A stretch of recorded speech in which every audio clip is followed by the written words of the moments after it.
Hindi nasusukat sa dami ng proyekto ang tunay na serbisyo ng gobyerno.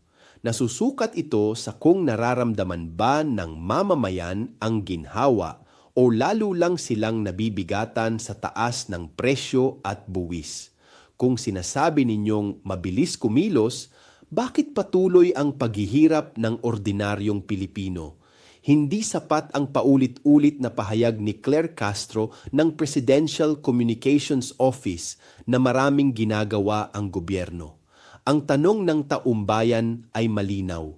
Bakit hindi pa rin sapat ang kita? Bakit patuloy ang taas ng bilihin? At bakit ayaw galawin ang mga buwis tulad ng excise tax, ang value-added tax at oil deregulation law na direktang nagpapahirap sa masa?